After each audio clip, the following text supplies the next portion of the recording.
नमस्कार दोस्तों। आज फिर कुछ जज्बात दिल में पैदा हुए और ऐसा भाव मन में पैदा हुआ कि ये बात मैं आपसे साझी करूं।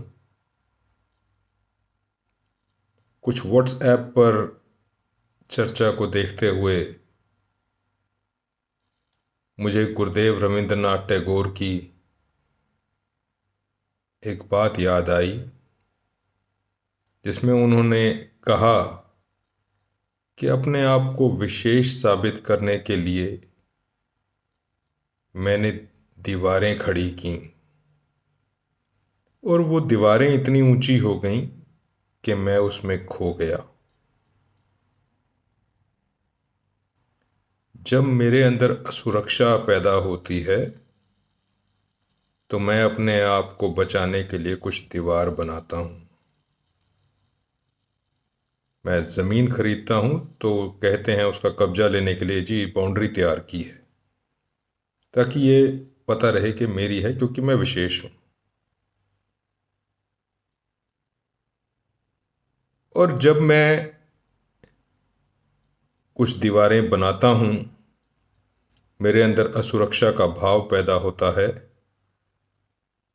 तो अपने आप को बचाने के लिए मैं दूसरे को गिराना शुरू करता हूं, क्योंकि मैं विशेष हूं। मैं दूसरे को गलत साबित करने की कोशिश करता हूं। मेरा उनसे वैचारिक मतभेद हो जाता है। मुझे लगता है कि मेरी सोच ज़्यादा बेहतर है और मैं उसे सिद्ध करने की, प्रूव करने की कोशिश करता हूं, जिससे मैं एक इंसान से या सामने वाले से दूर हो जाता हूं। मेरे मन में उसके लिए प्रेम नहीं,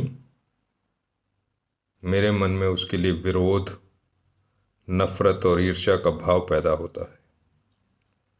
क्या ये इंसानियत है? मैं बचपन से अपने बुजुर्गों से, विभिन्न धार्मिक संस्थाओं से ये सीखता आया हूं कि ईश्वर का स्वरूप सब में है। मैं स्वयं ईश्वर का स्वरूप हूं। तो मुझ में ईश्वर के गुण होने चाहिए, जो प्रेम है, नम्रता है, प्यार है, विशालता है, स्वीकार करने का भाव है, निमाणापन है, झुक जाना है, सहनशीलता है। ऐसे भाव मन में आने चाहिए। कौन परिपूर्ण को चैलेंज करता है? जितने भी विद्वान व्यक्ति सॉरी हुए हैं, उन्होंने एक ही बात सिखाई है कि सबको स्वीकार करके चलें, सबके साथ प्यार करें, झुक जाएं, हार जाएं अगर आपको लगता है कि दूसरा जीतना चाहता है। झुक जाना आसान नहीं होता। मेरे गुरुदेव ये कहा करते थे कि झुकने के लिए अपने आप को पहले मारना पड़ता है, तब आप किसी के आगे झुक सकते हैं। दूसरी बात वो कहते थे कि दीवारें बनाए नहीं, पुल बनाएं, इंसानों के बीच में इंसानों को जोड़ने के लिए। ये पुल प्यार से तैयार होते हैं, नफरत से नहीं होते, किसी को हराने की भाव से नहीं होते।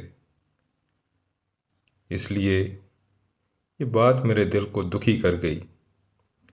मेरे गुरुदेव एक बात और कहा करते थे कि संत का हृदय इतना विनम्र होता है, इतना दया से भरपूर होता है कि किसी साथ वाले को भी अगर दर्द हो तो उसे वो दर्द महसूस होता है। इतना संवेदनशील वो होता है।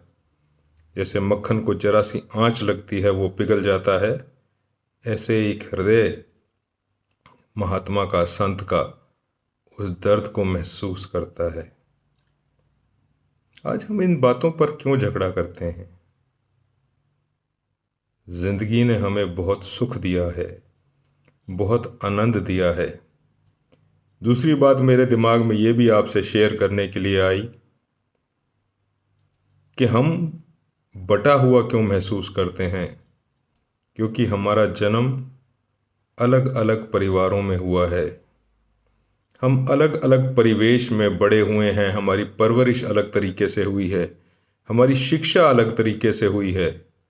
हमारे कल्चर्स डिफरेंट हैं। हमारी सामाजिक बाउंड्रीज हैं, देश विदेश की बाउंड्रीज हैं। हर जगह से हमें एक अलग तरह का जीवन शैली जीने को मिली है, जिसकी वजह से हम उन्हीं भावनाओं के बीच में, उन्हीं दीवारों के बीच में घूमते हैं और दूसरे को हम गलत साबित करने की कोशिश करते हैं। इसी वजह से हमें हर इंसान अलग नजर आता है। कोई छोटा मकान बनाए, उसकी साज सज्जा अलग तरीके से होती है। किसी का बड़ा मकान है, उसकी साज सज्जा अलग तरीके से होगी। किसी के शौक अलग हैं, वो अपने शौक के हिसाब से उसको बनाता है, तो वो हमें अलग नजर आते हैं। पर जो ऊर्जा उसमें चल रही है, जो बिजली उसमें लगी है, वो सब सेम होती है। इंसानों का जो शरीर है सब सेम है। अगर हम रोते हैं तो आंसू सबके सेम होते हैं। खून सबके अंदर, उसका रंग लाल ही है। अब हम अलग अलग परिवारों में जन्मे हैं, इसलिए हमें लगता है हम अलग हैं। हमें लगता है कि हमारी सोच अलग है, इसलिए हम अलग हैं। पर अगर समानता देखने की कोशिश करेंगे तो हजारों समानताएं आपस में मिल जाएंगी। अपने अंदर दया और सहनशीलता का भाव पैदा हो तो इंसान का जीवन आनंददायक बन जाता है। स्वीकार करने का भाव हो तो कोई अलग नहीं नजर आता। हम सबको साथ लेकर चल सकते हैं। ऐसा ही महात्मा लोगों ने शुरू से हमें समझाया। उन्होंने वसुधैव कुटुंबकम की बात कही कि सारा जहान एक परिवार है। परिवार में कभी भी एक दूसरे से अलग होकर नहीं रहा जाता। एक दूसरे के साथ रहने का भाव होता है। एक दूसरे को आगे बढ़ाते हुए चलने का भाव होता है। मेरी बहुत पुरातन समय में एक मेरे पिताजी के दोस्त हुआ करते थे। वो दो भाई थे, उनका बिजनेस साझा था, बहुत प्रेम से रहते थे। मैंने उनको कभी लड़ते नहीं देखा और 40-50 साल उनको इकट्ठे रहते हुए हो गए। मैंने एक दिन, उम्र छोटी थी, मैंने सवाल कर दिया उन अंकल से। मैंने कहा, आप ये बताइए कि आप लोग इकट्ठे रह नहीं पाते, बिजनेस नहीं कर पाते, आप 40 साल से कर रहे हैं, ऐसा क्यों? तो उन्होंने मुझे एक बात बताई जो वाकई मुझे बहुत अपील की। उन्होंने कहा, परिवारों को चलाने के लिए दिल बड़े करने होते हैं। अगर मेरा भाई किसी वक्त गुस्से में आकर मुझे कुछ बोल जाता है तो मैं उसे चुप करके सुनता हूँ, और जिस वक्त वो शांत होता है तो मैं उसे अपने पास बिठाकर उसको ये बात प्यार से, धीरे से बतला देता हूँ कि आपने ये बात गलत की, ये बात मुझे चुभ गई। और कहते वो उसी वक्त माफ़ी मांग लेता है। उसको समझ आ जाती है कि उसने गलत कर दिया और हम वापस एक दूसरे के गले लग जाते हैं। वो झुक जाता है, वो माफ़ी मांग लेता है। तो जो सुनने की आदत रखता है, जो स्वीकार करने की आदत रखता है, जो झुक जाने सीख जाता है, झुक जाना, जो अपनाना जानता है, वो ही जिंदगी में कामयाब और आनंदित रहता है। मेरे गुरुदेव ने तो मुझे यही सिखाया कि सबको साथ लेकर चलें। दीवारें ना बनाएं, दीवारें गिराने वाले बने। पुल बनाएं, इंसान का दिल से दूसरे इंसान के दिल तक पहुंचने का मार्ग ढूंढें। प्यार करें जितना कर सकते हैं। मैं कोशिश कर रहा हूँ। आशा करता हूँ ये बात आपको भी अच्छी लगेगी। आप भी ऐसी कोशिश करेंगे।